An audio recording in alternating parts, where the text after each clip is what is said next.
एक दिन सुबह एक बुजुर्ग, उनका बेटा, बहू और पोता ब्रेकफास्ट लेने के लिए डाइनिंग टेबल पर बैठे हैं। ब्रेकफास्ट चालू है, सब बातें कर रहे हैं और अचानक से उस बुजुर्ग ने अपने बेटे से कहा कि बेटा, मुझे ये जो नज़दीक का वृद्धाश्रम है, गोल्डन होम है, वहाँ पर अब बाकी की जिंदगी काटनी है। तू मुझे वहाँ पर छोड़ कर आ। बेटा चौंक गया, बहू भी चौंक गई। अलबत्त बहू की आंखों से तो आंसू बहने लगे, क्योंकि इतना बड़ा उनका घर था, नौकर चाकर थे, बहुत अच्छी तरीके से सब साथ में रहते थे। हाँ, उन बुजुर्ग की पत्नी यानी बेटे की माँ, वो कुछ साल पहले चल बसी थी, तब से वो बुजुर्ग अकेले थे। यही एक दुख था। बेटे ने चौंकते हुए पूछा कि पापा, हमसे कुछ गलती हो गई तो हमें माफ कर दीजिए। क्या आप यहाँ पर खुश नहीं हो? तब बुजुर्ग ने हंसते हुए कहा कि बेटा, तुम दोनों मुझे जितनी सुकून भरी लाइफ देते हो वो और कोई नहीं दे सकता, पर हाँ, तुम तीनों अपने अपने कार्य में व्यस्त हो जाते हो और मैं अकेलापन महसूस करता हूँ। बस इसीलिए जिस वृद्धाश्रम की मैं बात कर रहा हूँ, वहाँ पर मेरे 3 मित्र वो भी है। बस उन्हीं के साथ वक्त गुजारूंगा और ये जिंदगी कट जाएगी। मुझे तुम लोगों से कोई शिकायत नहीं है। बेटा हैरान था, परेशान था।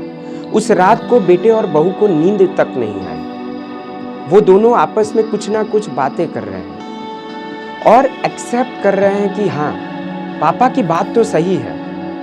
हम सभी अपने अपने कार्य में व्यस्त हो जाते हैं और पापा के साथ बात करने वाला, उनकी पुरानी यादों को शेयर करने वाला और कोई भी नहीं है। तो आज से हम संकल्प करते हैं कि हम हर रोज कुछ ना कुछ वक्त पापा के साथ बिताएंगे। ये एक संकल्प तो कर लिया, पर फिर भी इतना काफी नहीं था। पूरी रात भर बेटा सोचता रहा और दूसरे दिन सुबह उसने पापा से कहा कि पापा, आप 1 महीने का वक्त मुझे दीजिए और उस 1 महीने के बाद हम इस विचार पर आगे सोचेंगे। पापा ने कहा इट्स ओके। और उस बेटे ने अपने ही बंगलों में बाहर की साइड एक आउट हाउस बनाना शुरू किया और 1 ही महीने में बहुत ही खूबसूरत एक आउट हाउस बना दिया।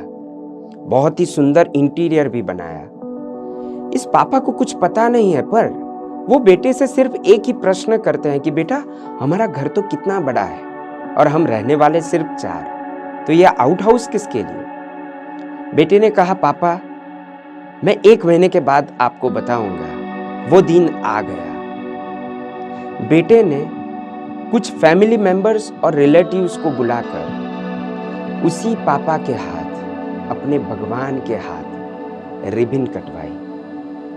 पापा की आंखों में आंसू थे, पर उन्हें कुछ समझ में नहीं आ रहा था। और जैसे ही उस आउट हाउस का दरवाजा खुला और सामने वो 3 मित्र, 3 दोस्त, जिनके पास पापा वृद्धाश्रम में जाना चाहते थे, अपना वक्त बिताना चाहते थे, वो डाइनिंग टेबल पर बैठे हुए थे। और ये पापा की आंखों में एक अलग सी चमक आ गई, एक खुशी का माहौल सा छा गया। वो तीनों मित्र से हग करते हैं, बहुत ही खुश है और बेटे के सामने देखते हैं, आंखों में बूंद बूंद आंसू और आंखों से ही बातें होती है कि बेटा ये क्या? और उन प्रश्न का बेटा और बहू रोते हुए हर्ष के आंसू के साथ जवाब देते हैं कि पापा, आपको 3 अंकल के साथ वक्त गुजारना था, यही करना था ना? हमने ये आउट हाउस स्पेसिफिकली आप चारों दोस्त के लिए बनाया है। ये 3 अंकल यहीं पर रहेंगे और आपके लिए सभी सुविधा यहाँ पर हमने कर दी है। पापा समझ गए कि बेटा वो जितना सोच रहे थे उससे कई गुना ज्यादा उनसे प्यार करता था और उसने सबसे पहले अपने पापा की सोची। यानी वो मॉडर्न जमाने में पैसों के पीछे, करियर के पीछे, स्टेटस के पीछे खो नहीं गया था। उसे कद्र थी अपने पापा की फीलिंग्स की। बेटा वह दृश्य देखकर, चारों के आशीर्वाद लेकर बेटा, बहू और पोता चारों बाहर निकल गए। सभी रिलेटिव्स उन्हें धन्यवाद देते हैं और उस पापा को भी बोलते हैं कि आपका बेटा, ऐसा बेटा इस पूरे संसार में कहीं शायद नहीं होगा।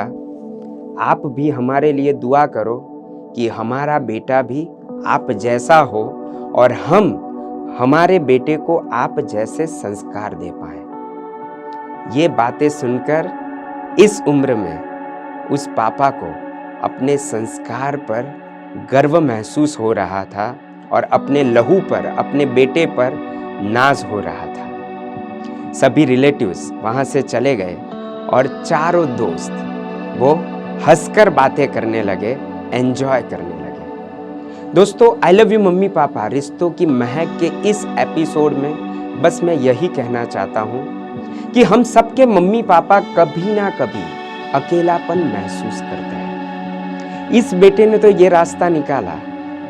हो सकता है कि हम सबके पास इतने पैसे ना हो, पर हम सबके पास वक्त है, हम सबके पास एहसास है, हम सबके पास फीलिंग्स है।